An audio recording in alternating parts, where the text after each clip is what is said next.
अब बात करते हैं बरेली की, जहां एआईसी प्रमुख मौलाना तोकीर रजा खान ने अपने निवास पर पत्रकार वार्ता की और पूरे देश में मुसलमानों के खिलाफ नफरत का माहौल बनाया जा रहा है। उन्होंने कहा कि धार्मिक जुलूस के नाम पर छोटे छोटे बच्चों का अवैध हथियार थमाए गए, यही नहीं मस्जिदों पर जबरदस्ती भगवा झंडा लगाया गया, मुस्लिम बहुल क्षेत्रों में भीड़ घुसकर अभद्र नारे लगाती है और इन सब पर सरकारें खामोश है। यही नहीं, ऐसे दबंगाइयों पर कार्रवाई न कर उल्टे मुसलमानों पर फर्जी मुकदमे लिखे जा रहे हैं।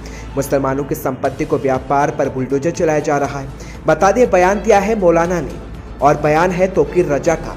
तोकीर रजा ने कहा है कि हिंदू धार्मिक आस्था में हनुमान चालीसा का बड़ा महत्व है और हिंदू भाई हनुमान चालीसा करे किसी को आपत्ति नहीं, लेकिन अफसोस की बात, अपने राजनीतिक स्वार्थ के लिए कुछ लोग हनुमान चालीसा का पाठ भी मुसलमानों को परेशान करने के लिए करने की बात कर रहे हैं। आपको बता दें, आईएमसी प्रमुख ने विपक्षी दलों को कहा है कि मुस्लिमों के वोट से अपना वजूद बनाने वाली पार्टियां मुसलमान पर जो जुल्म पर खामोश है।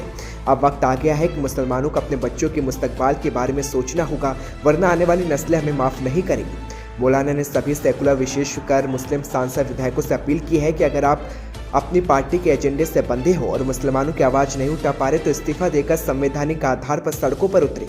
अगर खामोश बैठकर तमाशा देख रहे हैं तो आप मिल्लत के साथ देश का नुकसान कर रहे हैं। उन्होंने कहा कि अगर यही जुल्म होते रहे तो ईद के बाद एक बड़ा आंदोलन शुरू हो जाएगा।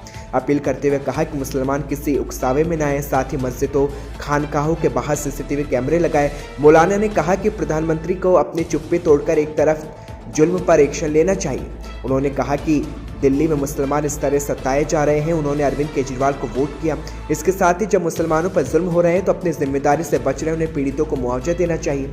बता दें, समाजवादी पार्टी के मुखिया अखिलेश यादव पर कहा कि आरएसएस, ईडी, सीबीआई के डर से खामोश है। मुसलमानों पर जुल्म पर उनके मुंह में हमदर्दी के एक शब्द भी मुसलमानों को चाहिए। अखिलेश यादव के असल चेहरे को पहचाने, जो कि विधायक जीते या मुसलमानों के वोट से जीते, और इससे समाजवादी पार्टी का कोई रोल नहीं। मुसलमानों को चाहिए कि वह समाजवादी पार्टी से बिल्कुल दूरी बना लें। बता दें आपको, मौलाना तोकीर रजा ने विवादित बयान दिया है जिसके चर्चे इस वक्त देश के राजनीति में सबसे ज्यादा हो रहे हैं। सरकार को मैं चेता देना चाहता हूं कि अगर उन्होंने अपने इस तरीक़ेकार को फौरी तौर पर दुरुस्त नहीं किया और उनकी खामोशी, तुम सबके प्रधानमंत्री हो, तुम्हारे मुल्क में इस किस्म की बेईमानी हो रही है और तुम खामोश हो, मूक दर्शक बने हुए, अंधे और बहरे बने हुए। ऐसा लगता है तुम महाभारत के धृतराष्ट्र हो। क्या नाम था उनका, वो जो अंधे महाभारत में थे? यही थे। तो धृतराष्ट्र की वजह से ही अगर धृतराष्ट्र अंधे और बहरे न बने रहे होते और वो तमाम बेईमानी न देखते रहे होते तो महाभारत न हुई होती। और अगर नरेंद्र मोदी धृतराष्ट्र की भूमिका से बाहर नहीं आए तो हिंदुस्तान में भी महाभारत होने से कोई बचा नहीं सकता, क्योंकि आतंकवादियों के हौसले बहुत बुलंद हैं और पुलिस और प्रशासन और हुकूमत का सहयोग उनको बराबर मिल रहा है।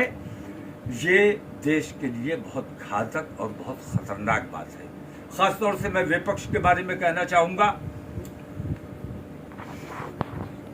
केजरीवाल साहब की, अरविंद केजरीवाल हमारे दोस्त हैं, सरकार उनकी है, लेकिन उनका कहना है कि पुलिस मेरे कब्जे में नहीं है, लेकिन प्रशासन आपका है। प्रशासन के बगैर पुलिस कोई एक्शन कैसे ले सकती है?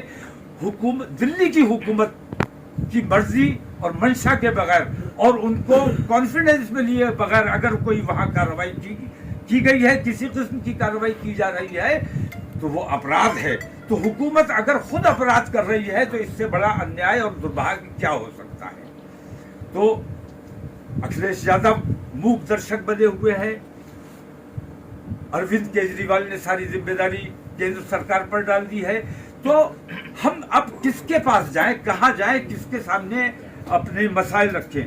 खास तौर से उत्तर प्रदेश में मैं कहना चाहूंगा कि अखिलेश यादव जैसे नेताओं पर भरोसा जो मुसलमानों ने किया, उसका खमियाजा आज मुसलमानों को भुगतना पड़ रहा है। मैं उत्तर प्रदेश की एकता और अखंडता और देश प्रेम में यकीन रखने वाले तमाम